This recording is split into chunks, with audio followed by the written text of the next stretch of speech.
Nanal Foundation to Atharva Pharmacy.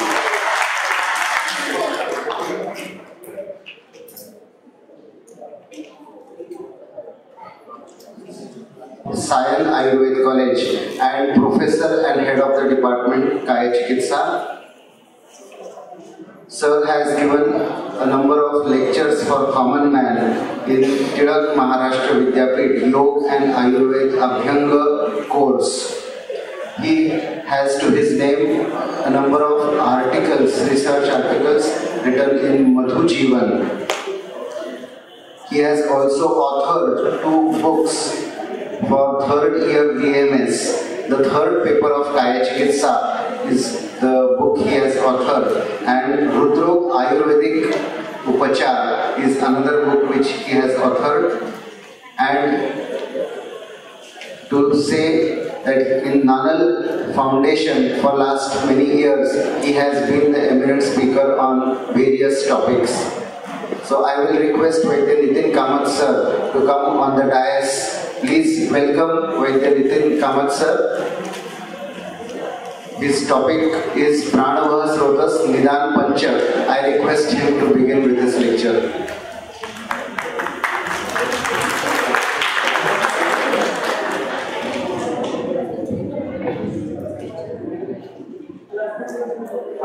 विद्यार्थी मित्रांनो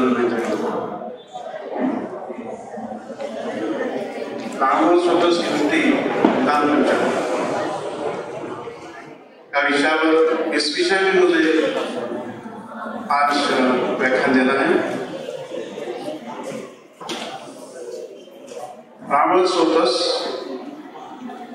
के बारे में अभी बहुत चर्चा हुई है, डिटेल चर्चा हुई है। उसके पुनर्स्थान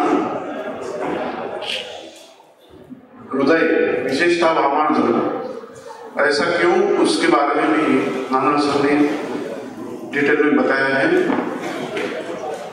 वामार्ध में बाह्य प्राण का प्रमाण अधिक होता है। वामार्ध की विकृति से ही श्वास व्याधि होती है। दक्षिणार्ध विकृति से शोध प्रथम होता है, बाद में श्वास होता है। वामार्ध की विकृति से प्रथम श्वास होता है, बाद में शोध होता है। इसलिए वामार्ध को विशेषता प्राणवायु स्रोतस का मूलस्थान मानना चाहिए। महास्रोत यह भी एक प्राणवायु स्रोत का मूलस्थान बताया गया है।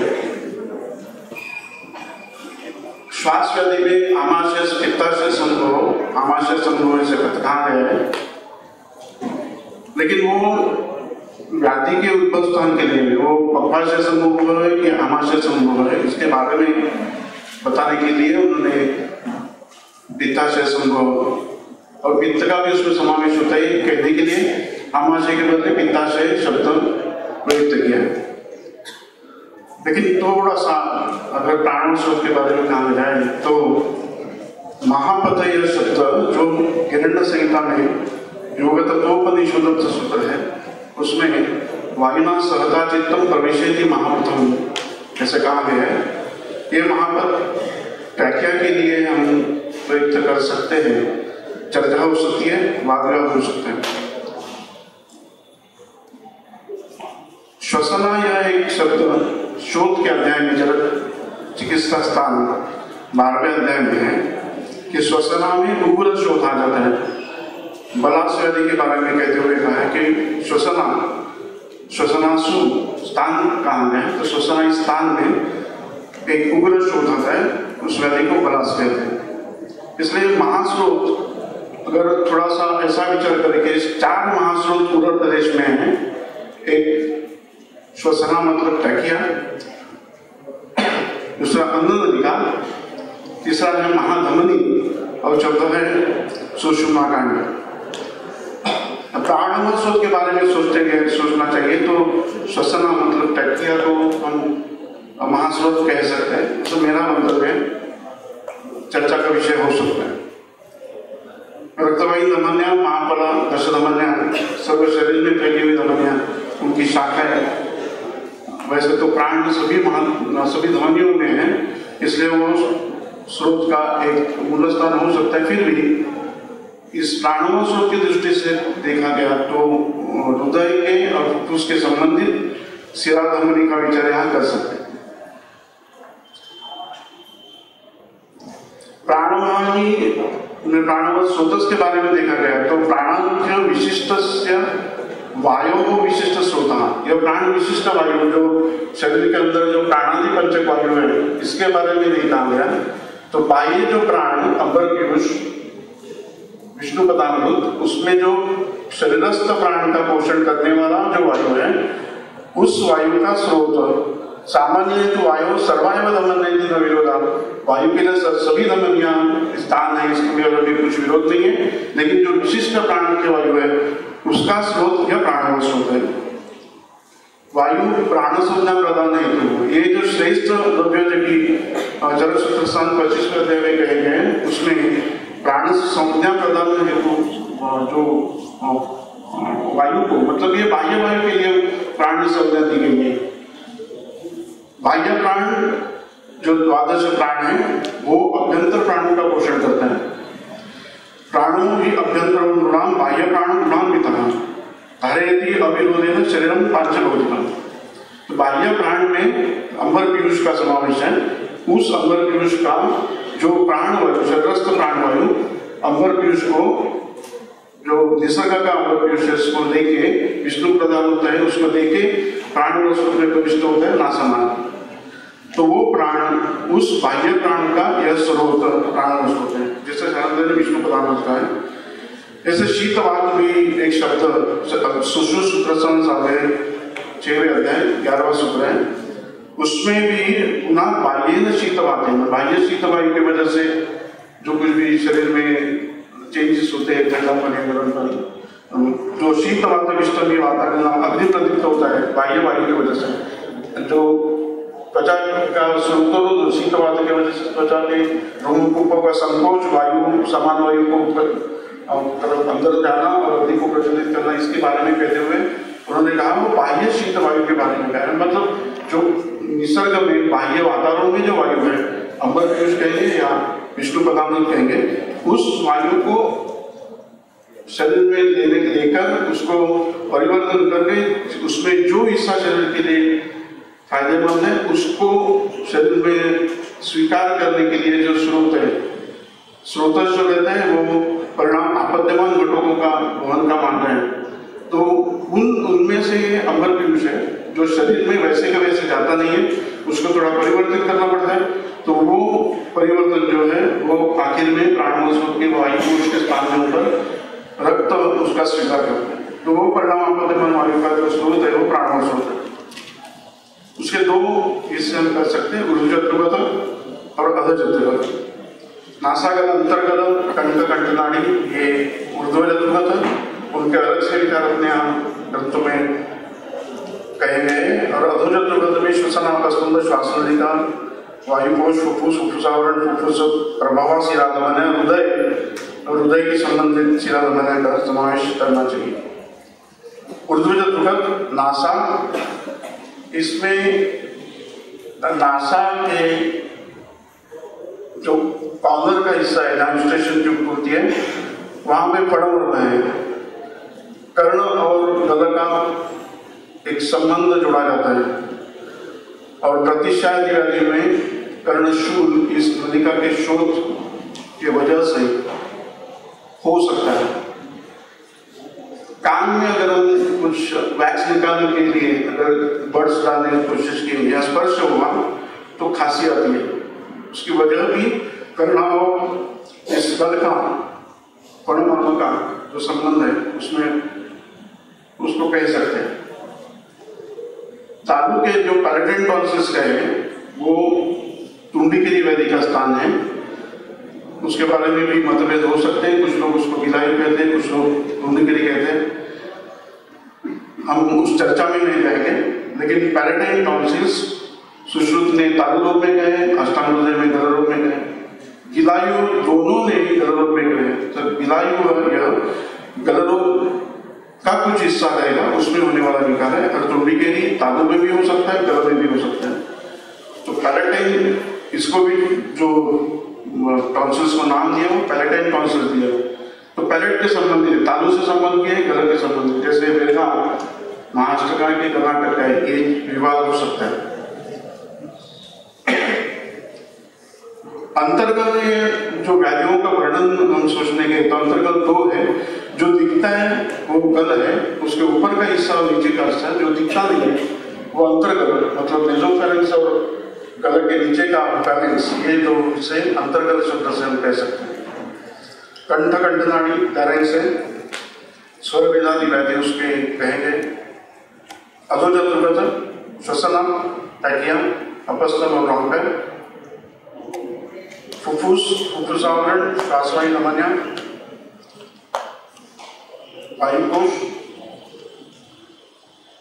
अभी भी वायुकोश के दुर्विधि कई तीन लेयर, जैसे बबल के ऊपर रक्त का जो हिस्सा है, रक्त के फेज पे एक बबल का ऊपर जो रक्त का हिस्सा है उससे बना हुआ ये वायुकोश, उसका लेयर भी पतला रहता है और सब गवाक्षित धमनियों से, शिराओं से गवाक्षित रहता है। तो ऑक्सीजन का आदान प्रदान, ऑक्सीजन और जो मलिन वायु है उसका आदान प्रदान करने में आसानी हो जाती है, वो आदान प्रदान वायुकोश में होता है।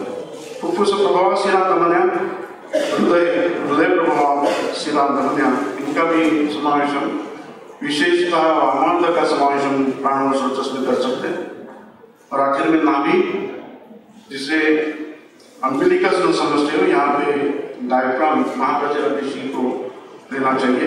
नाभिस्था प्राण को होना या महाप्राचीन पेशी से श्वसन की प्रक्रिया शुरू होती है। प्राणोच्छ्वास गुप्त विकार जो हमारे ग्रंथों में कहे गए हैं, जो विकार है उसके आधार पे अनुक्त विकारों का विचार करना चाहिए। ऐसे ही अनुक्त विकार का विचार मैंने अंबिका जो विशेषांक है उसमें लिखा हुआ है। फुफ्फुस का खरपाक की फुफ्फुस करते, जैसे यकृत का खरपाक होता है तांबला में, वैसे ही फुफ्फुस का भी खरपाक हो सकता है, अनुक्त है। उसे समझाने की कोशिश मैंने उस लेख में की है। अधोजत्रगत अपना ऊर्ध्वजत्रगत प्रतिष्ठाय स्वयं नासार्श नासा नादि विकार विकेरी गिलाई और दिगलरो स्वरभेद स्वतंत्र, ये दोनों अलग विकार है। स्वरभेद ये स्वतंत्र व्याधि कही हुई है, स्वतंत्र यह एक स्वर यंत्र का विकार है, वो असाध्य विकार है, जैसे कि लैरिंक्स का कैंसर जैसे विकारों का समावेश यहाँ कर सकते हैं। अधोजत्रगत कास पंचविध, श्वास पंचविध, वृक्षत,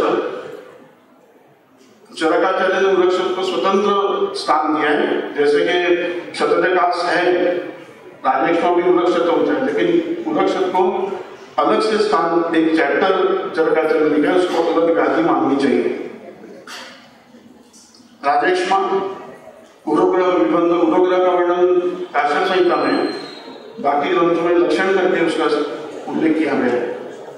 रुद्रो पंचविध रुद्रो, पार्श्वशूल भी इसमें अंतर्भुक्त करना चाहिए। सुश्रुत ने पार्श्वशूल का अलग विकार करके गुल्म के अध्याय में शूल प्रकरण का वर्णन करते हुए और पार्श्वशूल का वर्णन व्याधि करके किया है। तो लक्षण बहुत सारे व्याधियों में दिखता है, लेकिन पार्श्वशूल अधिक व्याधि भी इसमें हो सकती है। प्राणवत स्वतंत्र दृष्टि के सामान्य हेतु क्षयात संधारणात् औषध व्यायामात् शुद्धि तस्य च प्राणवायु दुष्यन्ति श्रोतांसि अन्नैश्च दारुणैः। क्षय, धातु क्षय, इसके बारे में अगले स्लाइड में और विचार करेंगे। संधारणात् वेग संधारणात्, रौक्षा चनक आदि रुक्ष, रुक्ष मतलब जिसमें ऑयल बहुत कम है, नॉन ऑयली कह सकते हैं। ड्राइनेस कहेंगे तो शुष्कता है। तो पानी और तेल अलग चीज है, उनका योनि एक है, निर्मिति स्नेह की जल ही है, लेकिन फिर भी स्नेह के परिणाम अलग है, पानी का परिणाम अलग है। शुष्कता और अस्निग्धता रौक्ष दोनों प्राणों स्रोत में विकृति निर्माण कर सकते हैं। जो द्रव गुण है उसमें से हम द्रव गुण निकालते गए धीरे धीरे, तो परिवर्तन होते हुए रुक्ष परुष दारुणादि गुणों में उसका परिवर्तन हो जाता है। तो जैसे हम पानी उबलते गए उसमें हम थोड़ी शक्कर डालें, पृथ्वी मामले को बढ़ाए, और भी उबालते रहे तो पिच्छिलता आ जाती है, सांद्रता आ जाती है।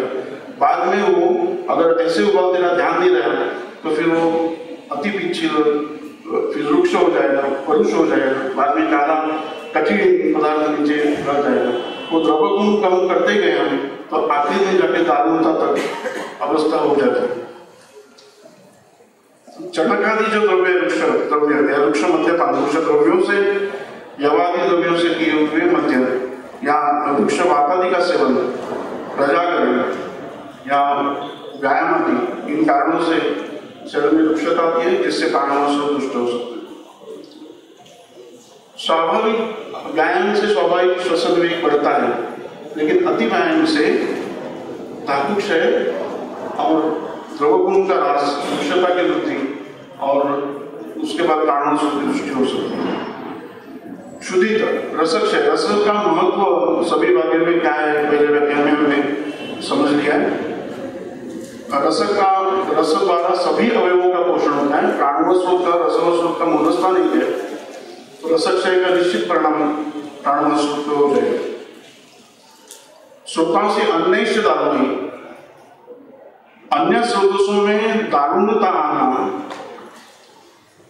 या दारुण कारणों से,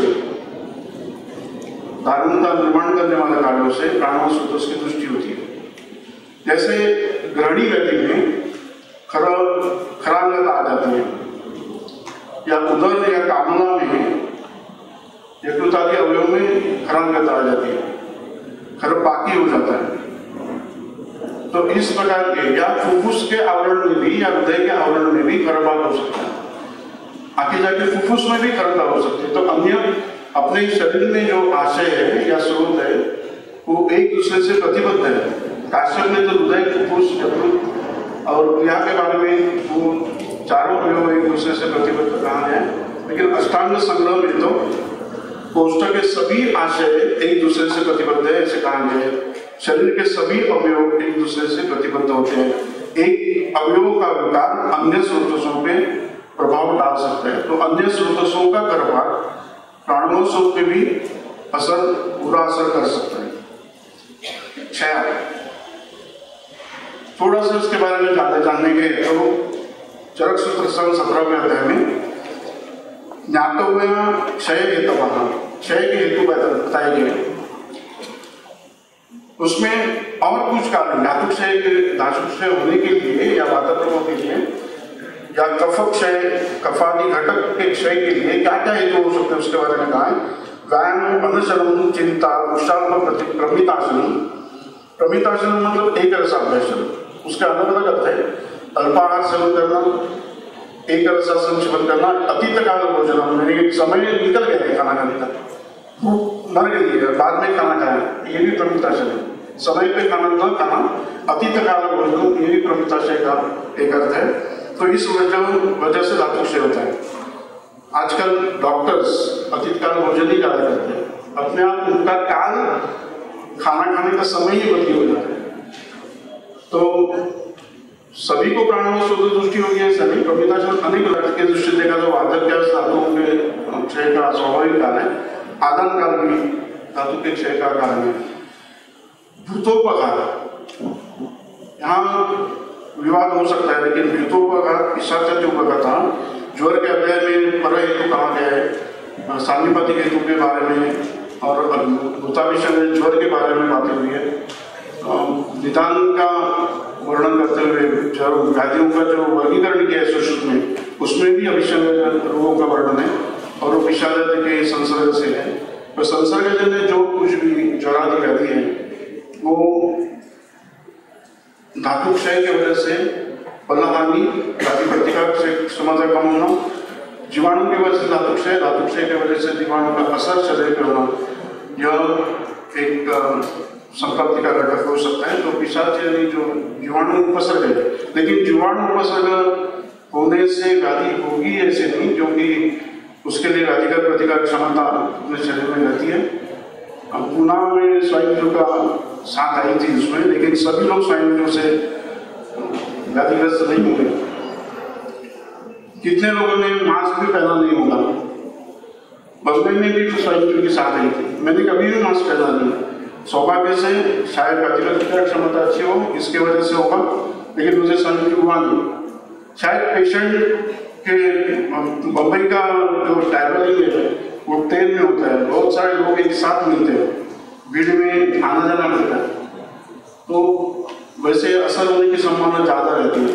फिर भी व्याधि प्रतिकारक शक्ति के ऊपर जीवाणु का उपसर्ग होना होना अवलंबन रहता है, तो इसलिए वो व्याधि का एक विशेष या तात्कालिक हेतु नहीं हो सकता, आखिर में दोष ही हेतु हो सकते हैं। ये सब जो कारण है वो वातक क्षय के कारण नहीं है, लेकिन इसमें अनुशरण की वजह से, आहार के कमी की वजह से कीटरूप वायु जो अधोवात करके विसर्जित होता है, उस वायु की कमी या क्षति हो सकती है। उसके बारे में उन्होंने कहा है कि ततश्च कीटरूपस्य वातस्य अनुत्पादक क्षय होती है, बाकी जो शरीरस्थ वायु दोष है उसकी तो वृद्धि होती है। रक्त के बारे में भी रक्त का अति परिवर्तन होना, चाहे वो ब्लड क्लॉटिंग हो या अपना रक्तमोक्षण चिकित्सा हो या व्याधि अपघात की वजह से हो, रक्त क्षय की वजह से पांडुत्व और विकास श्वास आदि व्याधि उसका कारण अति रक्त क्षय ये हो सकता है, वेग कारण। लेकिन 11 वेग कहेंगे, उसमें कहीं ना कहीं हमें प्राणव सूत्र के व्याधियों का वर्णन मिलता है। सूत्र के वेगावरणों की वजह से प्राणव सूत्र की दृष्टि होती है, ये निश्चित। प्राणवायु के जो हेतु कहे गए हैं उसकी चर्चा हुई अभी। वेगोदीरण धारण, ये दो ही दोषों, वात दोष के कारण में कहा गया है कि अपान और प्राण, इन दो दोषों वायु वात दोष के बारे में जो कारण है उसमें वेग धारण के साथ साथ वेग उदीरण भी कारण कहा गया है। तो ऊर्ध्व मार्ग से प्रवृत्त होने वाले दोष यानी वेग, उसका उदीरण करना भी प्राणोत्सव की दृष्टि करने वाला हो सकता है। पीना से श्वास आदि व्याधि जो है प्राणोत्सव के, वो इस हेतु की वजह से होता है। ऐसे अष्टांग लीलाधार के सूत्र में उसका संदर्भ मिलता है। उदान वायु भी शब्द उद्गार चर्दी निद्रा विधारण, उदान वायु का प्रकोप ये वेगों का विधारण कारण कहा गया है।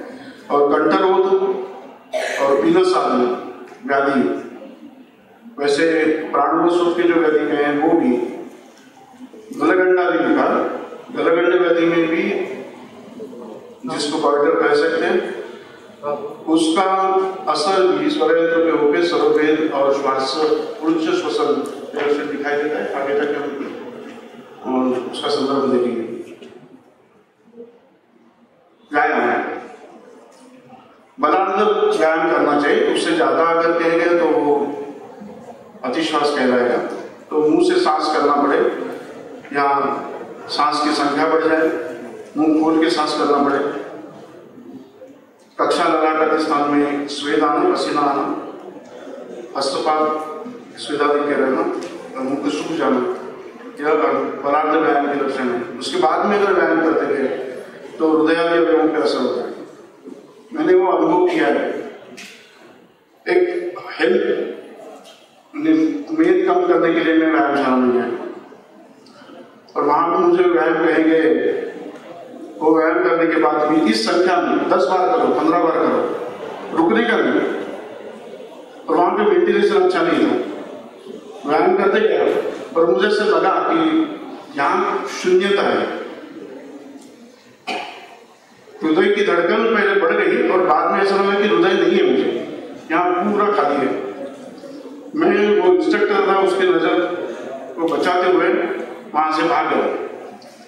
जो मेन वहां पे इंस्ट्रक्टर था उसने मुझे देख के बोला, सर आपके चेहरे पे ऐसा श्वेता बदल क्यों, मतलब आप फीके फीके क्यों लग रहे हैं? तो मैंने कहा कि ऐसे से हुआ, हम लोग इसको बलार्ध से अधिक व्यायाम करना कहते हैं। अति व्यायाम के कैसे भी करके बातें मुझे घूमने को भी ठीक आ नहीं रहा था। सीधा अंदर गया मैं और वापस मुझे अंदर आया, मैं सीधा लेट गया। धीरे धीरे मुझे मालूम पड़ा ठाक ठाक ठाक करके हृदय के स्पंदन शुरू हो गए। तो हृदय पे इसका जरूर असर होता है और हृदय रुक भी सकता है। अतिवायु की वजह से काश, शोष, श्वास आदि व्याधि अपने ग्रंथ में बताए गए। प्रतिशय गंधम, इसमें भी वेगसंधारण, रज, बाष्प, धूम और अवश्य इन हेतुओं का काम है। प्रतिशय नासाश्रावण, छींक आना, चमतु, सर में दर्द, साइनसाइटिस है, सर में दर्द होता है। नासा में शोथ है, आरक्तता है, नासा सरम कह सकते हैं। अक्षी रक्तवर्ण है, अक्षी नाग है। धीरे धीरे नासा में जो शोथ है उसके वजह से कफ का स्राव होने लगता है। उस शोथ कम करने के लिए शरीर की प्रवृत्ति है और नासा स्राव जो है वो पीछे की तरफ से कंठ में उतरने लग रहा है। और जो कंठ में आने के बाद में अर्थात काश व्याधि शुरू हो जाती है। मतलब प्रतिशय विवेक कासा, इस शब्दावली से काश व्याधि शुरू होती है। आगे जाके जब कफ श्वास नलिका में भी उतरते जाता है, जिसकी वजह से काश मतलब भवे श्वास आना, एक ऐसी संपत्ति हो जाती है। इसके लिए बाह्य जो है प्राणोत्सव के दृष्टि के लिए जो बाह्य है उसमें कुछ प्रधान हेतुओं को देखेंगे। रज, रज मतलब धूलि, साच धूमवान नासा प्रवेश कारण। नासा से कुछ भी चीज अगर मास्क नहीं रखे तो कुछ भी चीज अंदर जा सकती है, खुला बात है। जो डस्ट है उसके कुछ पार्टिकल्स या कोयले के काम करने वाले लोग, एस्बेस्टस कारखाना उसमें काम करने वाले लोग, उनको मास्क पहनने की जरूरत है, नियम है, कायदा है। वो लोग मास्क पहनते नहीं है, उनको आगे जाके असाध्य ऐसी श्वास व्याधि हो सकती है। अभी मुंबई में वस्तुओं के कारखाने बिजलियां कम होंगे, लेकिन जहाँ जहाँ वो चल रहे वहाँ पे श्वास के पेशेंट होते। मेरे पास श्वास का एक पेशेंट था, मतलब ऐसे बहुत सारे पेशेंट है, लेकिन वो पेशेंट ध्यान नहीं से रहा कि अभी वो श्वास व्याधि से ग्रस्त नहीं है। उसको समय समय पे ट्रीटमेंट देके उसको स्टेटस मतलब लगातार श्वास रहता ही था, तबक श्वास जैसे स्थिति, लेकिन लगातार श्वास रहता था। लेकिन ट्रीटमेंट देने के बाद, पिपली रसायन देने के बाद यदि वो कुछ मौसम में कभी उसको सर्दी या खांसी हो गई तो बाकी श्वास व्याधि नहीं है। तो हेतुओं को दूर करना उनकी जरूरी होता है चिकित्सा में। जो पेट डॉग आदि है उनको घर, उनका घर में रहना भी, उनके शरीर से जो बाल या पंख से कुछ ऐसे निकलते वो भी रजक नहीं समाविष्ट करनी चाहिए। धूलि में कुछ कृमि रहते हैं, उसको डस्ट माइट्स कहते हैं। कुछ ह्यूमिडिटी बढ़ गई तो उनकी संख्या बढ़ जाती है। कम ह्यूमिडिटी में वो ज़्यादा जिंदा नहीं रह सकते, लेकिन ह्यूमिडिटी बढ़ने से उनकी उत्पत्ति भी ज़्यादा हो जाती है, उनकी भूख बढ़ती है, वो स्वस्थ हो जाते हैं, उनकी भूख बढ़ती है। अर्थात खाना खाने से, ज़्यादा खाने से उनके मल भी ज़्यादा प्रवर्तन होते हैं, और वो मल जो रहते हैं वो धूलि के समान ही श्वास व्याधि निर्माण करने वाले। धूम, अपने धूमों को आपके लक्षण है श्वास, खांसी आना, अक्षीराल, नासादिस्राव के लक्षण उसमें बताए। सुश्रुत बात है। किसी जगह पे आग लगने से या धुआं ज्यादा होने से पहले तो पानी गर्म करने के लिए लकड़ी जलानी पड़ती थी, और अगर बाथरूम ऐसे होता है बहुत दफा, बाथरूम बंद होने से वो धुआं निकल नहीं जाता और खांसी सांस शुरू हो जाती है, ऑक्सीजन कम मिलता है, मूर्छा भी आ जाती है। लेकिन ऐसी जरूरत नहीं है। कारखाने वजह से धुआं और रोड पे गाड़ियां तो इतनी बढ़ गई है, प्रोडक्शन गाड़ी का बढ़ता है, पैसा भी, पेमेंट भी बढ़ गया लोगों का, लोग गाड़ी खरीदते हैं, लोग आसानी से मिलता है। पुनः जो साइकिल पे चलती थी वो अभी 2 व्हीलर्स और 4 व्हीलर्स पे चलते थे, तो पोल्यूशन बढ़ गया है, और उस पोल्यूशन की वजह से भी खास श्वास आदि व्याधि हो सकते हैं। अव्यापन्न हेमंत ऋतु जो है, उत्तर से हवा आती है, ठंडी रहती है, और हवा जो जैसे उष्णता भी चलन के लिए जरूरी है, अभी कहा गया। अगर ठंडा रहेगा तो हवा उधर ही उधर रह जाती है, नीचे दब जाती है, वहां से जो कुछ भी धुआं या धूलिकण दूसरी जगह में फैलने चाहिए वो फैलते नहीं, उधर ही रह जाते हैं, जिसकी वजह से ये खांसी आना या प्राणोत्सव की दिक्कत है। मैं नालासोपारा में रहता हूँ। हाँ, डंपिंग ग्राउंड स्टेशन के नज़दीक है और जलाए जाते हैं। कचरा जो है वो वैसे नहीं रख सकते तो वो जलाते हैं। तो ट्रेन से जब जाते हैं तो दिखाई देता है कि धुआं जो है वो शाम को स्टेशन की तरफ या वेस्ट से ईस्ट की तरफ आता है। सुबह जब ठंडा बन रहता है तो धुआं वहीं के वहीं रह जाता है और सुबह हम लोग जब ट्रेन पकड़ते हैं तो कोई ना कोई स्टेशन पे खांसता ही रहता है और ये ठंडी के मौसम में ज़्यादा दिखाई देता है। तो हेमंत ऋतु में खास करके दिशाएं जो धुआं को लेते हैं जिसकी वजह से या तुषार भी ज़्यादा रहते हैं जिसकी वजह से खांसी और अस्थमा जैसे रोग हो सकते। ये सब चीज़ें सिगरेट का स्मोकिंग भी धूम्र में ही समाविष्ट करना चाहिए या केमिकल्स पत्थर से भी जो क्या बोलते हैं सेंस देते हैं उससे भी किसी किसी लोगों को दम लग सकता है। मेरे एक पहचान के गुरुजी मतलब पूजा पाठ करने वाले तो अगरबत्ती लगाने नहीं देते थे। सेंटेड अगरबत्ती तो बिल्कुल चलती नहीं थी। अगर सेंटेड अगरबत्ती लगाए तो उनको दम लगना शुरू हो जाता था, फिर मंत्र नहीं कह सकते थे। तो ये भी हेतु हो सकते हैं। हम लोग सिगरेट पीने वाले ऐसे में नहीं पीना चाहिए, लेकिन कुछ लोग पीते भी है जिसकी वजह से ये बंद जगह में अगर धूम्रपान किए तो उसका असर वहाँ पे बैठने वाले सभी लोगों पे धूम्रपान न करते हुए भी हो सकते हैं, दिखाई देता है। एयर पोल्यूशन, औषधि गंध, पुष्पगंधेन, उससे श्वास, कास, छर्दी, प्रतिशय, शिरोरोग आदि व्याधि होते हैं। दलदल टीकाकरण में उसमें मसूरिका व्याधि का भी समावेश किया है। शीतला, रोमांतिका, मसूरिका में भी हमें प्राणवायु की दृष्टि के लक्षण पुरोरूप और उपद्रव अवस्था में दिखाई देते हैं।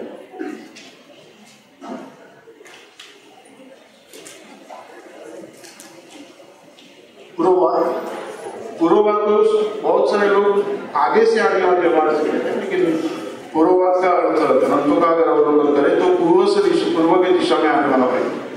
जो मुंबई में सुबह समुद्र की तरफ से जमीन की तरफ हवा आती है तभी पूर्ववात रहता है। अगर श्वास का कोई पेशेंट है तो उन्हें सुबह समुद्र की सफर करने को मना करना चाहिए या खुली हवा में घूमने को मना करना चाहिए।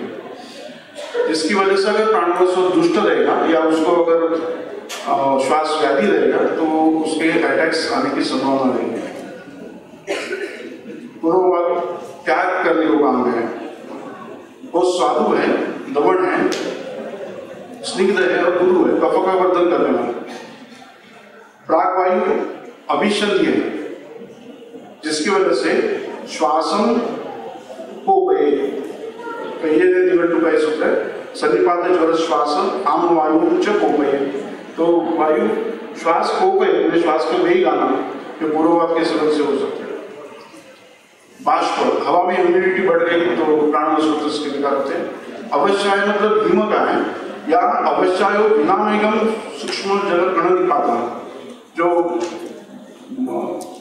उसको ओस गिरना कहते हैं, मतलब हिम का वर्षा हो जाना, थोड़ी देर के लिए बारिश जैसा हिमस्वरूप बाष्प गिरना, जमीन गीली हो जाती है, लगता है बारिश आ गया, लेकिन बड़ा बारिश नहीं रहता, थोड़े हिम के कण गिर जाते हैं, उसको अवश्य कहेंगे।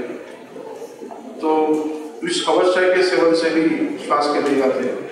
अतिशैत्य, भूतोपकार, क्षय का यदि कहा गया इसके बारे में चर्चा होती है। शीत स्थान सेवन, ठंडी हवा के जो छुट्टियों में जाना, खास करके लोग सीजन नहीं रहता इसलिए सस्ते में वहाँ पे सफर हो सकती है, इसलिए ठंडी के मौसम में सफर करते हैं। महाबलेश्वर, माथेरान आदि स्थान में, ऊटी आदि स्थान में ठंडी के मौसम में जाते हैं क्योंकि वहाँ पैसा खर्चा करना है, लेकिन उसकी वजह से श्वास आदि व्याधि हो सकती है। शीतानुपान, छोटा बच्चा भी 8-9 महीने का बच्चा भी अगर ठंडा पानी उसको पिलाए तो बार बार बॉटल खींच लेता है, बंद बॉटल रहे तो भी अपनी तरफ रहता है, उसको अच्छा लगता है, खोलने को आता नहीं लेकिन इसलिए वो पिता नहीं। लेकिन अगर थोड़ा बड़ा हो गया, फ्रीज खोलने की ताकत आ गई तो फ्रीज खोल के ठंडा पानी पिएगा, गर्म पानी नहीं पिएगा, सादा पानी भी नहीं पिएगा। ठंडेपन की रुचि है, प्रीति है, आह्लाददायक ठंडा गुण है, शीत गुण आह्लाददायक। तो वो इस ऐसे पानी के सेवन से जिनका प्राणवायु शुद्ध दुष्ट है उनको जल्दी श्वास का निर्भर हो सकते हैं। व्यापन जल का प्राशन भी श्वास का हेतु था। इसमें शायद दूषित जल में होने वाले भूमि का उपसर्ग या ये श्वास का निर्माण करता है। विष एक प्राधानिक हेतु है। विष सेवन करने से विकार होगा ही। ये सूत्र है चरक चिकित्सा 143 सूत्र क्रमांक आदि जो बताए गए उसमें श्वास का उल्लेख है ही। सावर विष में भी मूर्छा श्वास से जाए थे। चतुर्थ वेद में पक्वाशय तो दौना हिक्का श्वास आदि प्राणवसूत के लक्षण चाहिए। दर्भिकर के सर्प के दंश से भी श्वास इत्यादि गति होते हैं। राजीवंत में भी श्वास काश है। द्वितीय वेद में पांडुता जाड्य शिरशोक इधर शिरशोक चलता है। शिरा का बहुत जगह भी शिरा का जो उल्लेख है वो मस्तिष्क के लिए नहीं है। मस्तिष्क का उल्लेख बहुत कम है, लेकिन शिरा से हम मस्तिष्क ले सकते हैं और उर से हम फुफ्फुस को समाविष्ट कर सकते हैं। तो शिरशोक आना मतलब सिर इडिमा का यहाँ पे असर हो सकता है या परिणाम हो सकता है सर्पदोष का। सेरेब्रल इडिमा रहे या रक्त की कमी हो या हृदय का अवसाद हो, ऐसी संप्राप्ति सर्प के दंश की वजह से होती है। रक्त गाढ़ा हो जाना या एकदम पतला होकर रक्तस्राव होना ऐसी संप्राप्ति होती है जिसकी वजह से आगे जाके श्वास के विकार हो सकता है। कफ की परमेनेंट इडिमा भी सर्प के दंश से होता है, जिसकी वजह से कंठादि प्रदेश में गुरुवर्ग शब्द आना आदि लक्षण बताए गए। एक मूषक के विष में भी मूषक विषजन्य जो जवानी विकार है उसमें भी श्वास व्याधि है, जिससे ब्रोंकाइटिस निमोनिया जैसे उपद्रव शायद होते होंगे, इसकी वजह से श्वास लगता है। मर्माघात चर्चा हुई है उसके बारे में। बहुत सारे मर्मों के बारे में कहा गया है, खास करके शिर हृदय बस्ती में वृक्कापद का भी समावेश करना पड़ता है। उन मर्मों पे आघात होने से श्वास लगता है। इसके बारे में श्वास का जो विशेषांग है मधु जीवन का, उसमें मेरा मर्माघात और श्वास इसके बारे में आर्टिकल है, अधिक जानकारी के लिए पढ़ लीजिए। इस अवयव में प्रमेय का एक परिणाम ऐसा है कि प्रमेय की संप्राप्ति देखिए और कफज प्रमेय की। कफज प्रमेय में संप्राप्ति में आखिर में वंशण बस्ती प्रभाव स्रोतों में कफ और मेद का उपलेप हो जाना ऐसी संप्राप्ति होती है। वृक्क में जो असंख्य सूक्ष्म शिरा है, धमनियां हैं, उसमें उपलेप होने से मूत्र की निर्मित ठीक नहीं होगी, जिसकी वजह से वो जो मूत्र है वो मूत्र से निकलने वाले जो मलिन घटक है वो रस में वैसे ही रह जाएंगे, रस रक्त में, और धीरे धीरे वो आमाशय की तरफ, हृदयावरण की तरफ, फुफ्फुस की तरफ, मस्तिष्क की तरफ, त्वचा की तरफ जाते रहेंगे, जिसकी वजह से उन अवयवों में लक्षण दिखाई देते हैं। तो प्रमेय की इस असाध्य अवस्था में श्वास लगना शुरू हो जाता है। जैसे वृक्क का काम ठीक नहीं है, यूरिया यूरिक एसिड आदि द्रव्य जो बाहर निकलने चाहिए निकल नहीं सकते, तो रक्त में होने से, रस रक्त में होने से यूरिमिया जैसे विकार होते, उपद्रव होते, जिसमें श्वास के लक्षण कहा गया। कफज और वातज प्रमेय के उपद्रवों में काश श्वास आदि व्याधियों का उल्लेख है। संदर्भ लिखे हुए आप देख सकते हैं। शोथ विकार भी हृदय, मैं ऐसे नहीं कह सकता कि इस संप्राप्ति में हृदय का या यकृत का या की ही विकृति रहती है, लेकिन इन अवयवों की विकृति से, हृदय की विकृति से, हृदय आयाम या अवसाद होने से या वृक्क का अवसाद होने से जो उदक का संवहन या उदक का शरीर से निकाल देना, इसमें असर हो जाता है, जिसकी वजह से शोथ व्याधि होती है। और उस शोथ व्याधि में अगर वृक्क की कार्यवाही हो गई तो वापस यूरिया आदि घटक रक्त में उपस्थित होंगे ज्यादा प्रमाण में, जिसका असर श्वास व्याधि में हो सकता है। तो शोथ में, उदर में भी शोथ की करीबन संप्राप्ति रही है, लेकिन उदर व्याधि की स्थानसंशय अवस्था अलग जगह पे, शोथ की स्थानसंशय अवस्था अलग जगह पे। और जो शोथ और उदर में जो उपद्रव है, उदर में शोथ उपद्रव होता है, शोथ में उदर उपद्रव होता है। और दोनों में श्वास या उपद्रव उन लक्षणों के साथ में, तो उदर और शोथ की उपद्रव अवस्था में श्वास आदि लक्षण दिखाई देते हैं। अभी जो फुफ्फुस में या उदर में बाकी 4 जो मर्मक है, जैसे स्तनमूल, जिसमें आघात होने से कफपूर्ण कोष्ठतया कास श्वासाभ्याम लीयते, कफपूर्ण कोष्ठतया हाइड्रोथोरक्स के तरफ जाने वाले लक्षण है। स्तनलोहित में लोहितपूर्ण कोष्ठतया श्वास कासाभ्याम लीयते, यह हिमोथोरैक्स का असर दिखाई देता है। अपलाप रक्तेन पूय भावम गतेन मरणम, तो पायोथोरैक्स का वर्णन यहाँ पे मिलता है। और अपस्तंभ, जिसमें वातपूर्ण कोष्ठतया श्वासाभ्याम, न्यूमोथोरैक्स का वर्णन यहाँ मिलता है। तो इन व्याधियों का भी मर्माघात से ये व्याधि हो सकते हैं, जो फुफ्फुस के या फुफ्फुस आवरण के विकार है, जिससे कास श्वास आदि लक्षण दिखाई देते हैं। दोष हेतु वृक्ष शीत कषाय पुलितासन स्त्रियां वेगाधन आयासो कास श्वास प्रवर्तक, हम लोगों ने भी जो कारण बताए सभी कारण यहाँ पे। शैत्य और रोक्ष अगर साथ में आए तो संकोच हो सकता है। रोक्ष की वजह से जो मूवमेंट है वो कम हो जाएगी, शैत्य की वजह से भी मूवमेंट कम हो जाएगी और संकोच हो जाएगा। अगर श्वास नलिका प्राणवश स्रोत और शिराओं में जो प्राणवश स्रोत को संबंधित शिरा है उसमें अगर संकोच हो गया तो श्लेष्मा फुफ्फुस में जम जाना और वायु का जो आदान प्रदान है वो ठीक तरह से न होना, जिसकी वजह से श्वास व्याधि हो सकती है। चिकित्सा करते समय हम अभ्यंग करके स्वेदन करते हैं, जिसकी वजह से रौक्ष और शीत गुण कम हो जाता है और स्रोतों का जो संकोच है, संकोच की वजह से काठिन्य रहता है। और चिकित्सा में कहा गया कि स्रोतों का काठिन्य दूर हो जाता है। तो यहाँ पे जो स्पाजम है, किसी भी मसल को अगर संकुचित किया तो वो कठिन हो जाता है, और वातवाहियों के जो मसल से अगर संकुचित हुए हो तो उसमें भी काठिन्य आ जाता है, मतलब स्रोतों में काठिन्य रहता है। अभ्यंग स्वेदन से कफ का पतला होना और स्रोतों का काठिन्य दूर होना, मतलब वो विस्तारित होना, ये संभव है। हृदय साधन में मात्रा आदि जो कारण बताए गए उसमें मर्मणों विहाता ये भी है।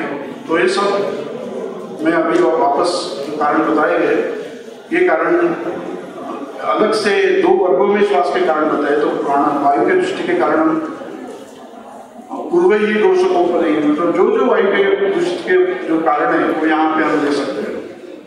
पित्तकर हेतु कटुकोष्ण विदाई अम्ल आदि जो कारण है पित्त प्रकोप के, सर्वसाधारण कारण इसमें समाविष्ट कर सकते हैं।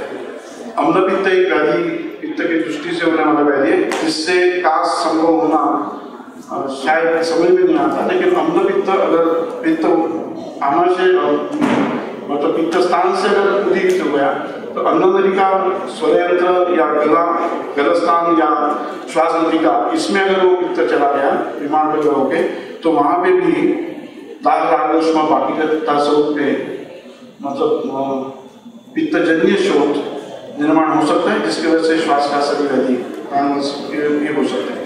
रक्त के माध्यम से भी पित्त प्राणवश शोथ की तरफ में वहाँ पे वायुकोश आदि स्थान में उतर सकता है। वहाँ पे वैसे पित्त ये प्राणवश होते हैं, पित्त का प्रधान स्थान नहीं है, लेकिन स्वतंत्र कारण से बड़ा हुआ पित्त अगर प्राणवश शोथ में गया तो वहाँ पे पैतिक शोथ निर्माण हो सकता है, जिसकी वजह से श्वास का सभी व्याधि हो गया।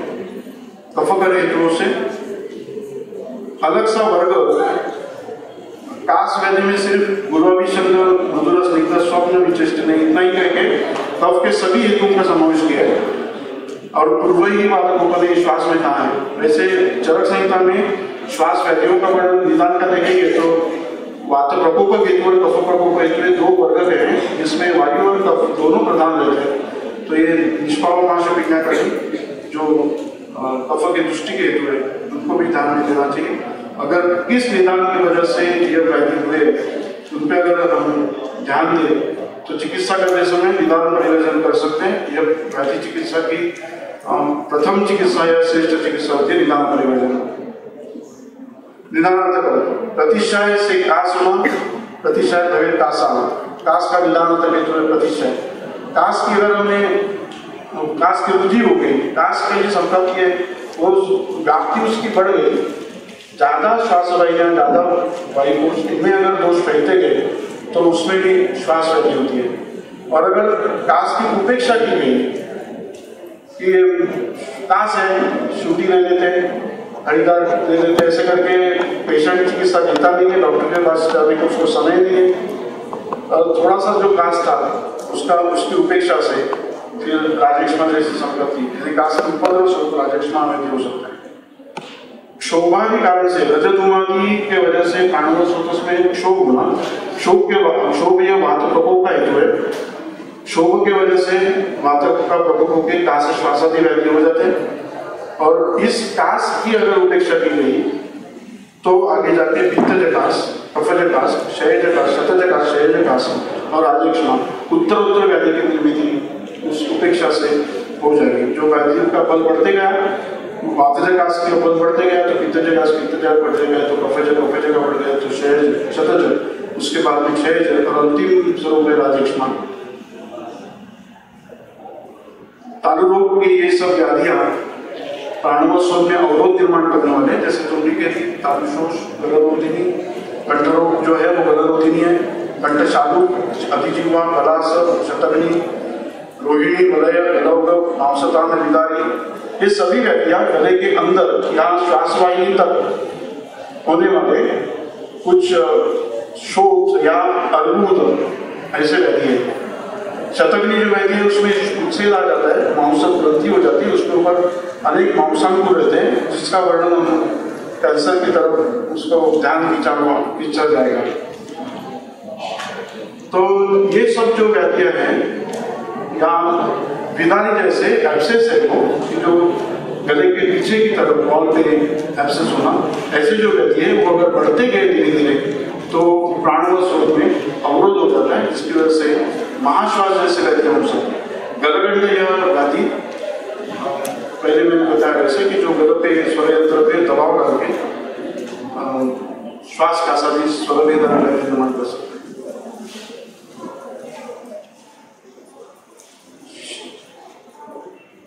उदाहरण प्राण समुद्री 3 आवरण का वर्णन है जिसमें श्वास व्याधि है। एक है प्राणावरण उदान, जिसमें उदान की गति रोकी जाती है और उसी गति में प्राणव स्रोत रहता है। मैंने यहाँ जो चित्र दिखाया है उसमें ब्रीदिंग इन और आउट जो 2 चित्र है, तो ब्रीदिंग इन की जो अवस्था है वो जो प्राण की गति निर्माण करके, प्राण की गति की वजह से निर्माण होती है, और जो उच्छ्वास की ब्रीदिंग आउट की जो स्थिति है वो उदान की वजह से है।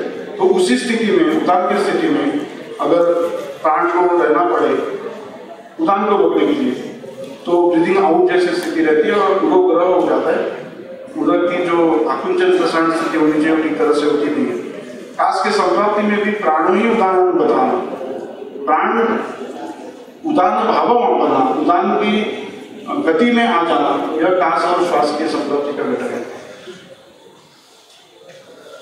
उदान प्राणावृत्त में श्वास वाहिनियां आदि अवयवों का संकोच होना, चित्र में जैसे दिखा है कि नीचे दिखा है कि एयर में जो है ल्यूमेन जो है, अवकाश जो है वो स्रोत संकोच होने की वजह से कम हो जाता है, जिसकी वजह से श्वास आता है। और इस छोटी जगह से जब भी वायु का आना जाना रहता है तभी गुजरवत ध्वनि आती है। कफावृत प्राण, इसमें भी निश्वास उच्छ्वास संग्रह दान है। तो कफ 2 प्रकार से प्राणव स्रोतों में वहां पे संचित हो सकता है। एक तो अंदर की श्लेष्मन त्वचा है, उसमें अंदर ही रहता है ना, मतलब इडिमेटस कंडीशन रहना, अंदर इडिमा होना, जिसमें कफ जो है कि वॉल और तला के बीच में संचित है। थोड़ी देर के बाद यह शिरायाम जो रहते हैं उसके वजह से कफ आया हुआ कफ स्रवित होता है और स्रोतों के अवकाश में आ जाता है। नीचे की तरफ जो है म्यूकस की है वो कफ यह व्यक्त कफ है, और जो तला में संचित कफ है वो लीन कफ है। श्वास में हम लोग देखते हैं अगर कफ लीन रहेगा तो अभ्यंग स्वेदन करके धूम्रपान करके उसको निकाल देना चाहिए। लीन होना मतलब बाहर से समझता नहीं है, डूबता रहता है, उसके लक्षण दिखाई नहीं देते।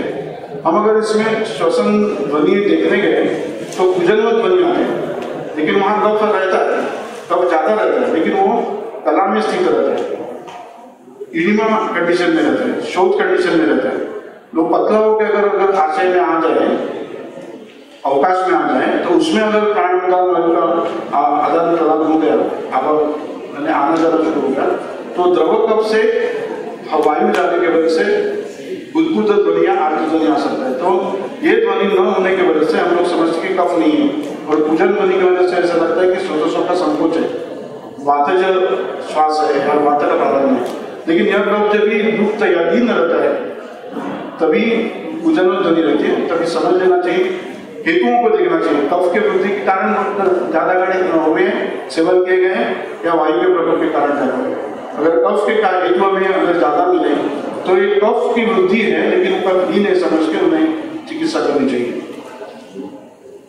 कफजकास रुद्रश्लेष्मानिल अनिलम दुर्वा कफकासम करोति, कफ की वजह से वायु का अवरोध होने से खांसी आती है। जैसे कि इसमें हम देखते हैं कि पीले रंग का जो बॉल है और म्यूकस को सिक्रेट करने वाले कुछ ग्लैंड्स है, वो ज्यादा स्टिमुलेट हो गए या उन्हें सूजन आ गई तो कफ का स्राव अधिक अवकाश में हो जाता है, और उस कफ की वजह से वायु का अवरोध होकर खांसी आती है। वो कफ को निकालने के लिए खांसी आती है। अगर हमने श्वसन ध्वनि देखने की कोशिश की, श्रवण परीक्षा की, तो गुरुग्रक ध्वनि आएगा, लेकिन खांसने की वजह से वो कफ वहां से निकल गया तो वहां का गुरुग्रक ध्वनि नष्ट हो जाएगा। तो पतला कफ रहने से कफ की वृद्धि होने से खांसी आती है, खांसी की वजह से कफ निष्कासन होता है।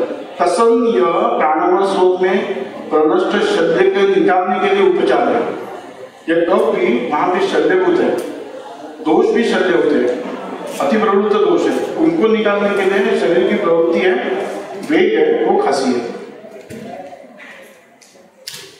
पित्तावृत प्राण या पित्तावृत दान जैसे श्वास, अंतस्त्वचा जो है श्वास नलिकाओं की, उसमें रज धुमारी धुमो या जीवाणु उनका उपसर्ग होने की वजह से सूजन आ जाती है। वहां पे पित्त और कफ का आधिक्य रहता है।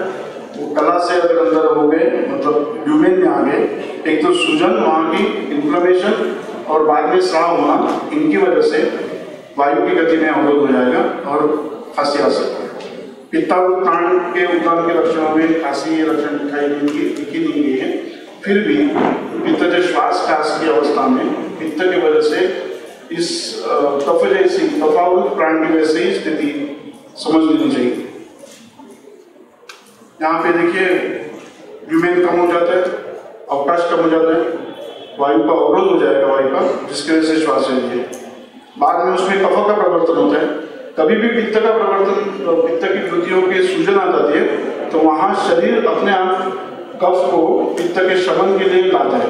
जैसे कंजक्टिवाइटिस में आंख लाल हो जाते हैं और बाद में वहां स्राव शुरू हो जाता है। मुखपाक में जीवादि प्रदेश लाल हो जाता है, बाद में उसमें प्रसेक हो जाता है। तो सभी जगह पे, जैसे नासा में भी अगर सूजन आ गई तो वहां पे भी कफ का श्रवण होता है। जैसे श्वास नलिका पे पित्त की वृद्धि की वजह से अगर रागादि लक्षण दिखाई दी गए, शोथ आ गया, तो उसको शमन के लिए शरीर की प्रवृत्ति है कि कफ को उद्दीपित कर दे। कफ की वृद्धि नहीं देती, लेकिन परतंत्र स्वरूप में कफ को वहां आशा प्रोसेस से लाया जाता है, वहां पे अवरोध बढ़ते जाता है। पार्श्वयों वृद्धि कारण, तो पार्श्व में फुफ्फुस आवरण में जैसे कफ संचय हो जाता है, वैसे हृदय के आवरण में पहले शोथ, पेरिकार्डाइटिस, तो उसके बाद में वहाँ पे कफ का संचय होना, पेरिकार्डियल इफ्यूजन जैसी अवस्था आ जाती है। पित्त से वो खरपाक हो जाना और बाद में कला का जो है खरपाक साकुंजन ठीक न होना, कॉन्स्ट्रिक्टिव हार्ट डिजीज, उसके बाद में उसका उपद्रव है। शल्य की तरह वहाँ पे शल्य जैसे वैसे शल्य होने के से जैसे शुरू होता है, वैसे श्वासोच्छ्वास के समय पार्श्वशूल में और हृदय का आकुंचन प्रसार होते समय हृदय में वेदना, उरोस्थि में वेदना हो जाती है। अगर उसमें व्यवस्थित करना है उरोस्थूल में, अगर पेरिकार्डाइटिस की वजह से शूल है कि नहीं देखना है, तो हमें श्वसन को कुछ देर रोक के सिर्फ हृदय के ऊपर श्रवण परीक्षा करनी है।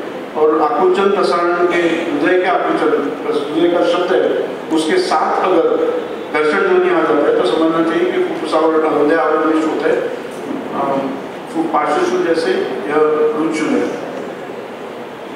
पहले कहा जैसे पंच काश रहते हैं वो उत्तर उत्तर बढ़ जाते हैं, बाद में प्राणों सूत्र के उसको फिर अवयविक परिणाम हो जाता है। हम श्वास लेते हैं, जोर से लेते हैं, एक्टिव प्रोसेस है, श्वास ले तो सकते हैं लेकिन कुछ ऑब्स्ट्रक्शन ऐसे रहते हैं कि निश्वास के समय उसको रुकावट आ जाती है और उच्छ्वास से हवा ठीक निकल नहीं सकती, यानी श्वास लेने में भी कठिनाई रहती है थोड़ी, लेकिन उससे ज़्यादा श्वास छोड़ने में रहती है। तो श्वास विबंध हो जाना, श्वास निरोध हो जाना, बद्ध श्वसन होना, ऐसी स्थिति आखिर में हो जाती है। वायुकोश रहता है पतला, लेकिन वहाँ जो आपको ग्रीन कलर दिखाई गया है, वहाँ पे कफ का युक्तता रहना या पुराना श्वास का विकार होने से वहाँ पे काठिन्य हो जाना, गर्भपात हो जाना, जिसकी वजह से वायु का आदान प्रदान ठीक होता नहीं है और लगातार श्वसन रहना ऐसी स्थिति आ जाती है, लगातार श्वास ऐसी स्थिति आ जाती है। ये कुछ प्राणवस्तु के सामान्य दृष्टि के लक्षण बताए गए। अतिसुष्ट या अतिबद्ध, कुपित, अल्पाल्प या अभीक्ष्ण, सशब्द श्वसन और सशुद्ध श्वसन, वो कभी कभी रहते हैं, उसकी चर्चा ग्रंथों में मिलती नहीं है, उसके बारे में थोड़ा हम देखते हैं।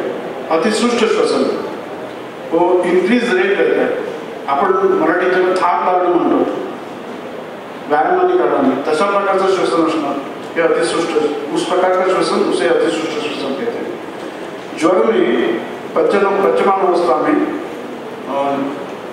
अधिक श्वसनम, भ्रम, प्रलाप आदि लक्षण दिखाई देते हैं।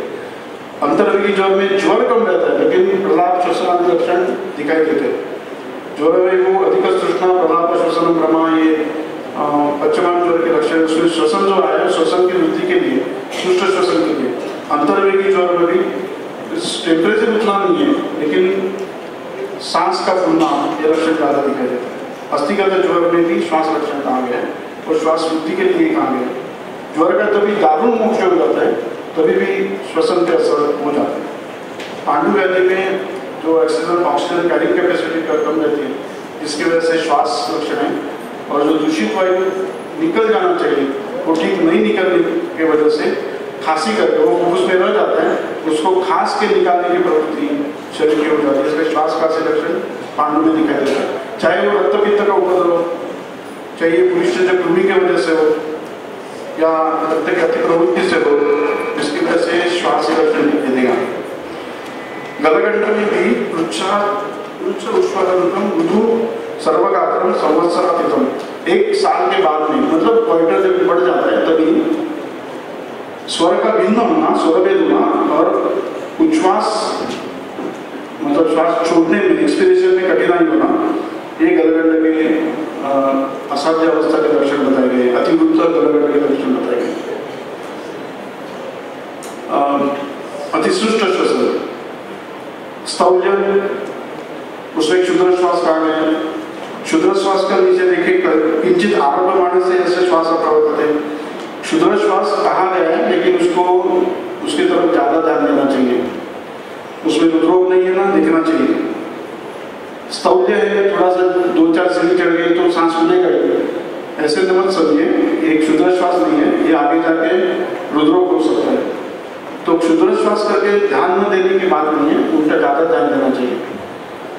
और राजेक्ष्मा जैसे व्याधियों में उलक्षित हो जाता है, बाद में उसका व्रण वस्तु, वो व्रण की जगह, क्षत की जगह व्रण वस्तु लेती है, जिसकी वजह से श्रोतसों का जो अवकाश है वो कम हो जाता है।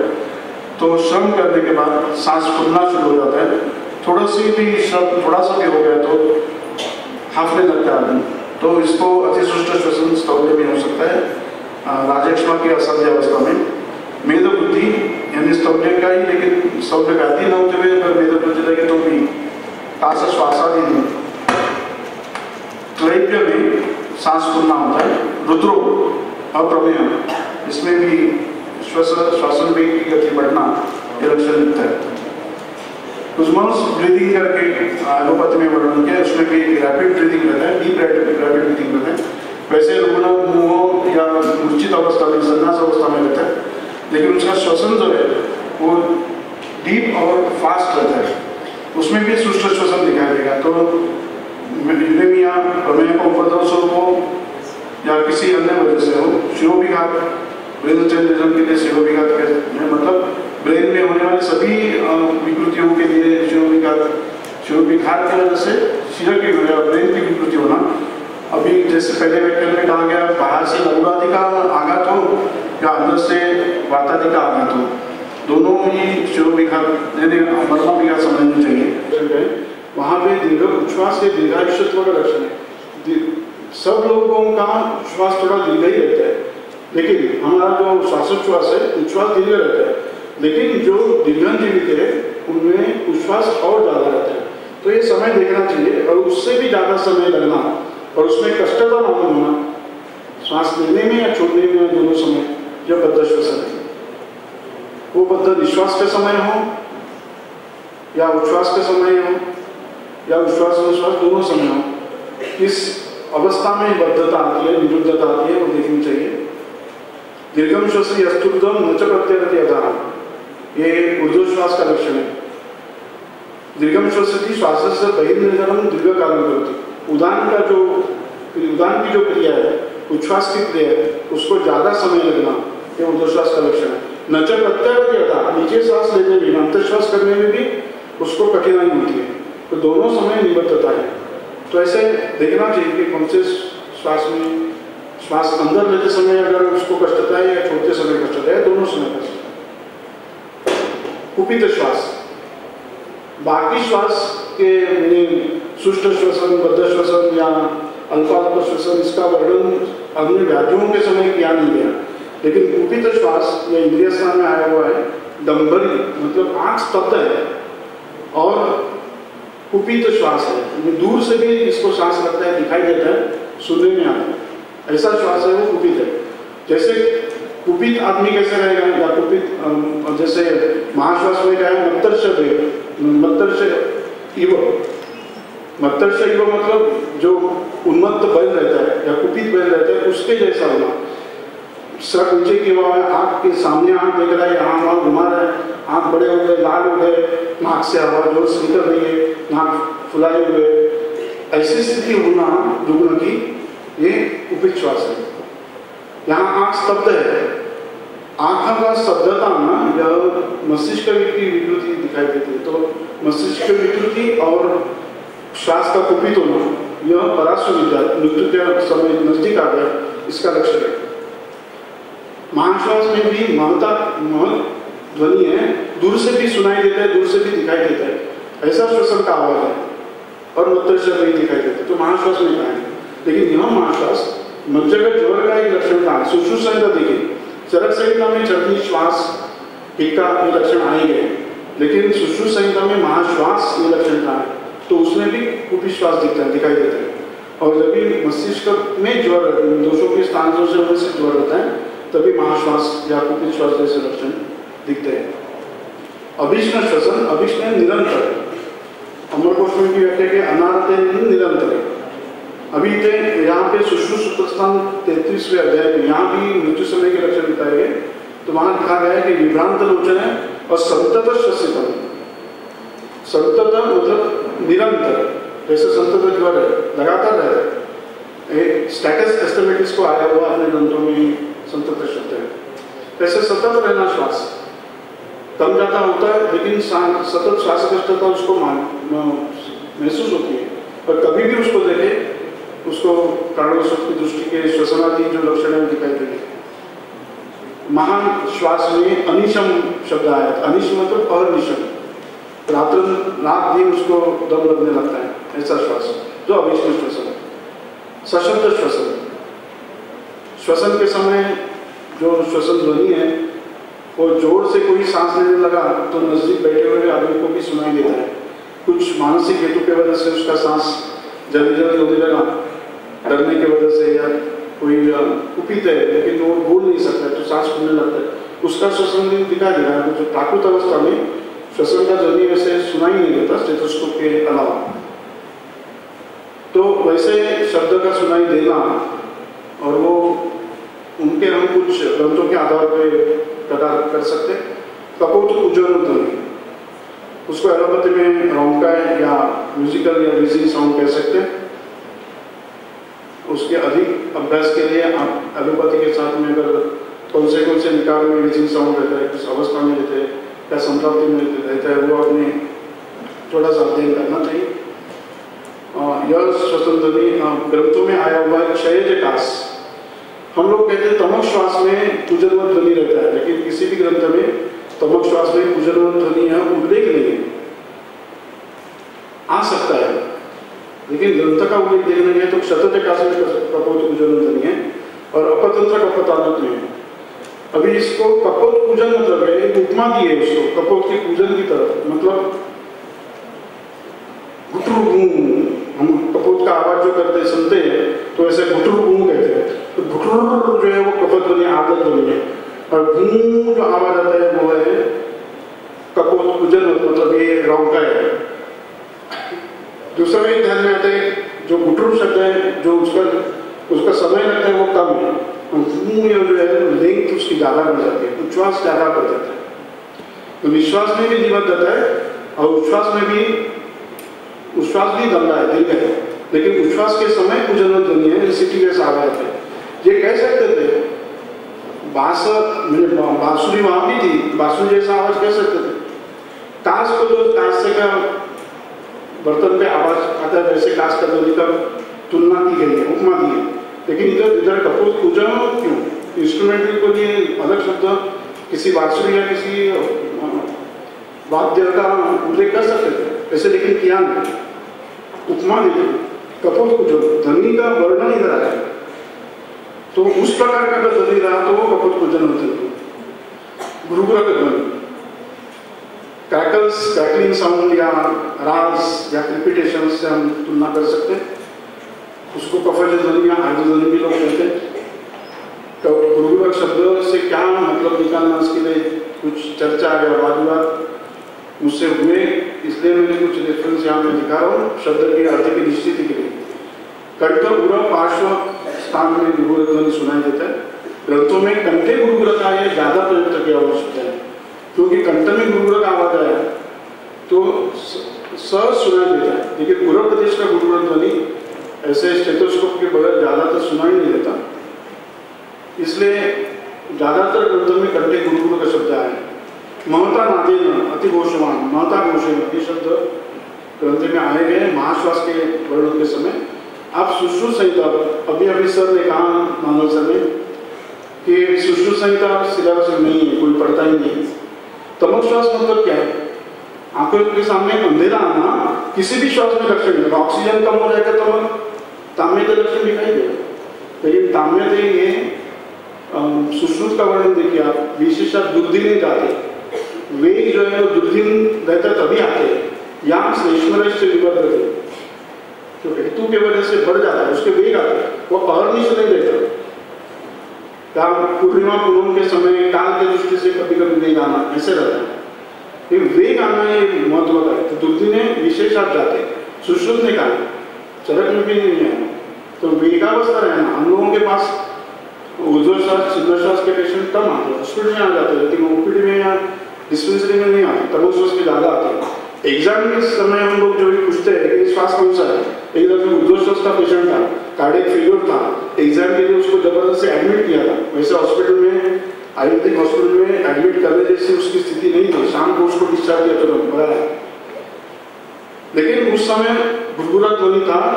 उस पेशेंट की सांस लेने की परिस्थिति या स्वरूप देखा जाए तो लगता था कि तमश्वास नहीं है, फिर भी स्टूडेंट तमश्वास ही है। जैसे स्टूडेंट को कहा गया है जिससे कहो यही है तो अध्यापक भी मान जाते हैं, लेकिन ऐसा नहीं, तमश्वास ही सिर्फ पेशेंट को सांस लगा तो व्याधि का निश्चय होगा तमश्वास, ऐसा नहीं है। तमश्वास में महता घोषेण श्वसन, वहां भी पूजन ध्वनि थोड़ा सा नजदीक गए तो दिखाई देता है, मसल्स की मूवमेंट दिखती है। वे गए कि नहीं, स्टेथोस्कोप लगाए बिना भी समझ में आते गले की तरफ जो मूवमेंट है, अंतर परशुकांतर मांसपेशी में जो आकुंचन प्रसारण है, उससे मालूम हो जाता है कि उसको श्वास लग रहा है। तो उसमें भी महता घोषे नहीं चलते, सुश्रुत संहिता में महता घोषे नहीं चलते, पूजन ध्वनि आया नहीं, तो श्वसन का ध्वनि बड़ा सुनाई देना तमश्वास में भी होता है। घर्षण ध्वनि, फ्रिक्शन रब या ग्रंथ में शब्द नहीं है, लेकिन पार्श्वशूल या पहले जैसे मैंने हृदय के बारे में कहा, उसमें दो लेयर घिसने की वजह से आवाज आना, तो उसको घर्षण ध्वनि कह सकते हैं। गुरुकुलक शब्द के बारे में थोड़ा देख लेते हैं। अलग अलग उसके मतलब निकाले जाते हैं, उसके ऊपर चर्चा होती है, वादविवाद होते हैं। ग्रंथ में जो उपमा दी है वो लिखेंगे। गुरुकुलक का मतलब है श्व मतलब श्वान, कुत्ता। मार्जा नदी नाम उपा अंतर्गत से दोनों सामने खड़े रहते, एक दूसरे पर हमला नहीं करते लेकिन आवाज निकालते रहते, वो गुरुकुलक ध्वनि। चरक संहिता में है कि गुरुकुलक का आकार है, गुरुकुलक स्वरूप का शब्द है, उसमें कफावरुद्धेन श्वासा, कफ के वजह से जब ये अवरोध होता है तभी गुरुकुलक ध्वनि। कंठ में कफ का संचय होना, गुरुकुलक ध्वनि कंठ में आ जाएगा। श्वास के गुरुरूप अवस्था में ऐसा कंठ गुरुकुलक ध्वनि आता है। बाद में वो कफ जैसे फुफ्फुसों में श्वास में निकाल पड़ जाते हैं, वहां भी गुरुकुलक ध्वनि सुनाई देना शुरू हो जाता है। मार्जाल शब्दानुरूप अव्यक्त ध्वनि विशेष, ये ध्वनि विशेष है जो अव्यक्त है। ऐसे ही देखने से फुफ्फुस में जो गुरुकुलक ध्वनि है वो अव्यक्त है, उसमें हम सुन नहीं सकते बगैर स्टेथोस्कोप। ऐसे ही कान से हम सुन नहीं सकते, स्टेथोस्कोप को लगाए बिना सुन नहीं सकते, इसलिए उसको अव्यक्त कहा। एक इसके लिए मैं और एक मेरे विचार से है कि शब्द अव्यक्त है लेकिन स्पर्श तो व्यक्त है। इसके घर में अगर बिल्ली हो या कुत्ता हो तो उसको हाथ में पकड़िए इसके चेस्ट और देखिए गुरु गुरु गुरु गुरु गुरु आ रहा है, स्पर्श ध्वनि होते हैं, तो वो भी गुरुकुलक है। वोकल प्रिमिटिव्स कहते हैं उसको एलोपैथी में, लेकिन ये इधर कहा गया है कि शब्द अव्यक्त है लेकिन गुरुकुलक का स्पर्श से मालूम होती है। तो चेस्ट को अगर स्पर्श करके देखा गया तो गुरुकुलक शब्द स्पर्श को लगता है क्या, वो देखना चाहिए। ऊर्ध्व श्वास में श्लेष्मावृत स्रोत रहते हैं, इसलिए वहां पे गुरुकुलक ध्वनि होना संभव है। राजयक्ष्मा में भी ऊर्ध्व श्वास लक्षण है, राजयक्ष्मा में भी इन्फिल्ट्रेशन होता है तभी गुरुकुलक शब्द आते रहते हैं। तो पतला होकर अगर श्वास वायु में अगर जमा हो, उसमें से वायु आते जाते रहता तो वहां पे गुरुकुलक ध्वनि आएगा। तो श्वास नलिका में या अभी जो मैंने तालुगत रोग या गलगत रोग जो बताए वलय आदि, उसमें जैसे जैसे श्रोतरोध बढ़ जाता है महाश्वास लगते रहते हैं, और अगर अर्बुद आदि की वो अतिवृत्ति हो गई तो दूर से भी श्वसन का आवाज आना शुरू होता है, महाश्वास होता है। स्टीरॉइड टाइप ऑफ रेस्पिरेशन उसको एलोपैथी में कहते हैं, वो महाघोषेण ध्वनि है। ब्रोंकाई जो है, जो आप देख रहे हैं कि राइट साइड के ब्रोंकाई में उन्होंने लिखा है एक ही समय सब संपत्ति होती है, ऐसे भी नहीं, लेकिन अगर सूजन हो या अर्बुद हो या सिक्रीशंस गाढ़े हो, मतलब सांद्र कफ हो या म्यूकस मेम्ब्रेन में कफ हो, लीन कफ हो, तो ब्रोंकाई सुनाई देते हैं। और उच्छ्वास के समय उच्छ्वास दीर्घ और उजर्व ध्वनि यह भी दीर्घ या बड़े पिच में उच्च स्वर में सुनाई देगा। दूसरी जगह पे पतला कफ दिया है, वहां से वायु आने जाने से वहां बुलबुल हो गए तो आर्द्र ध्वनि है, पतला कफ है और वहां पे आर्द्र ध्वनि आता है या रिपीटेशंस रहते हैं या गुरुकुलक ध्वनि रहेंगे। वही कफ अगर वायु कोश में चला कफ बढ़ना जाए या शुष्कता की रहेगी लेकिन स्रोतरोध रहेगा तो वहां पे भी रिपीटेशंस सुनाई देते हैं, लेकिन वो फाइन रहते हैं। जैसे हम ओट को इस तरह से करें और हवा छोड़ने की निकालने की जाने की कोशिश करेंगे तो भी जो एक सूक्ष्म ऐसा आर्द्र ध्वनि सुनाई देता है, वो है 5 रिपीटेशंस। तो इस तरह से एक स्टिकी कफ का रहना या शुष्कता भी हो, कहीं पे भी जाइए आप प्राणोस्रोतस में कहीं पे भी श्लेष्मा रहेगा ही, वृद्धि नहीं होती होगी लेकिन जो प्राथमिक प्रमाण है वो तो रहेगा। तो वहां पे छोटी सी जगह से अगर वायुकोश की या श्वासन नलिका की अंतिम हिस्से के अगर संकोच हुआ हो या फेल्यूर हुआ है तो वहां से जो वायु आता जाता है उसकी वजह से क्रैकलिंग साउंड, उसको क्रैकलिंग साउंड भी कहते हैं लेकिन फाइन रिपीटेशंस भी कहते हैं। तो ये चित्र स्वरूप है कि जिसमें हम कहाँ पे कैसे आवाज सुनाई देते हैं, तो उस प्रकार से हमें सुनना चाहिए। सशुल श्वसन, पार्श्वशूल, उरक्षत, क्षतरेखास, राजयक्ष्मा, वातजकास, कमलश्वास, मर्माघात, गुरुशूल, सान्निपातिक ज्वर, श्वसन सन्निपात या श्लेष्म सन्निपात, उसमें जैसे निमोनिया के साथ में उसको तुलनात्मक गुणशास्त्र में किया है, तो इन विकारों में सशुद्ध श्वसन रहता है।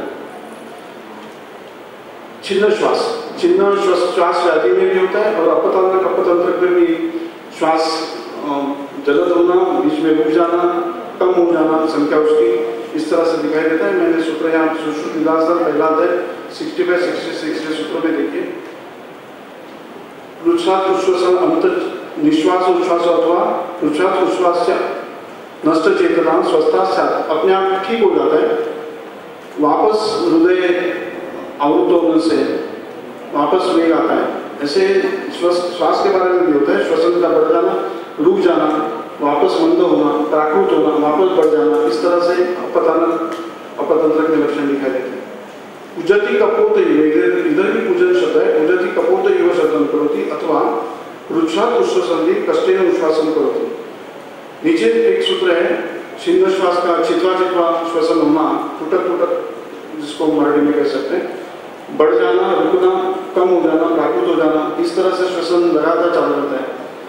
यहाँ एक काकोश्वास शब्द आ रहे हैं, काकोश्वास इति काकोज व्याख्यान मुंह खोल के, जैसे कौवा मुंह खोल के रहता है, जैसे इस चित्र में दिखाई देता है, उस तरह से मुंह खोले हुए श्वसन रहना,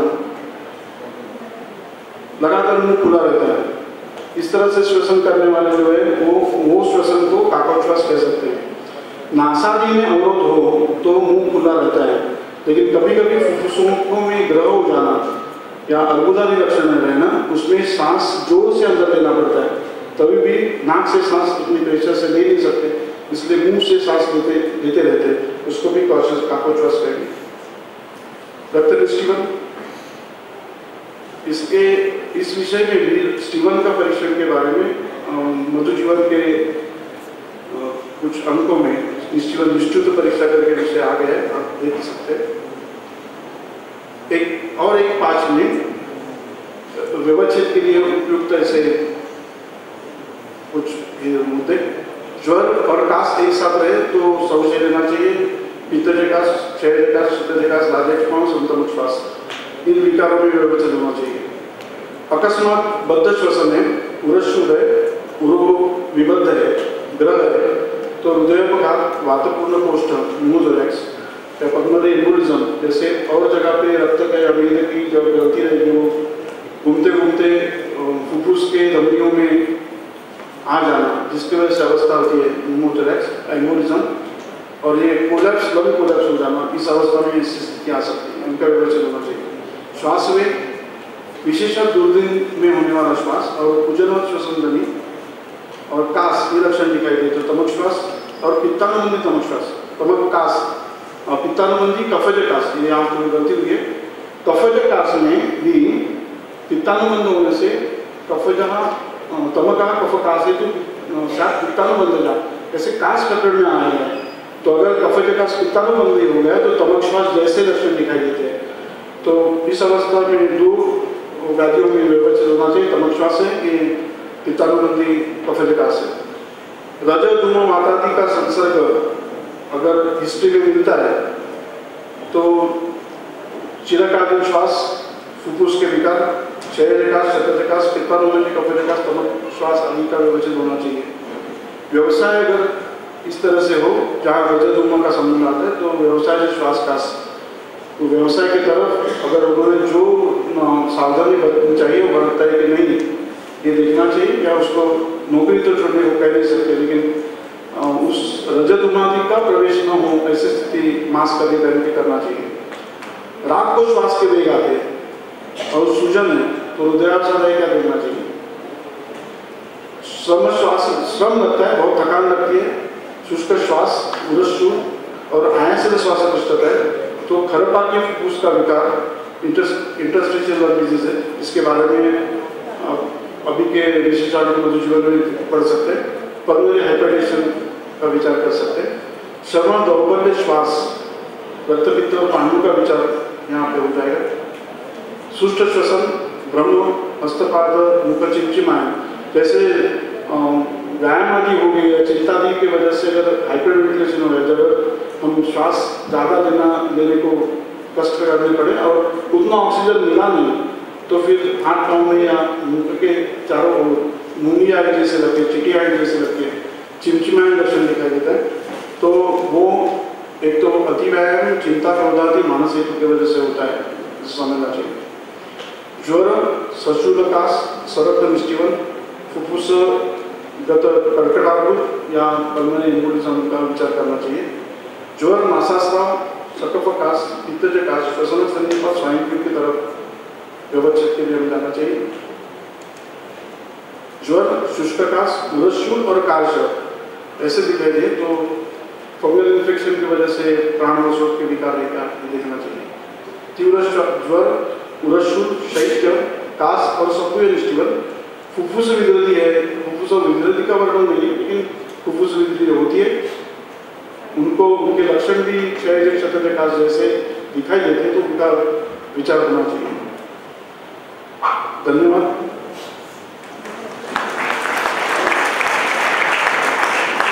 इस मंच पे बुला के इस विषय में चर्चा करने के लिए मुझे जो संधि मिली है उसके लिए मैं नाम परिवार का आभारी हूँ।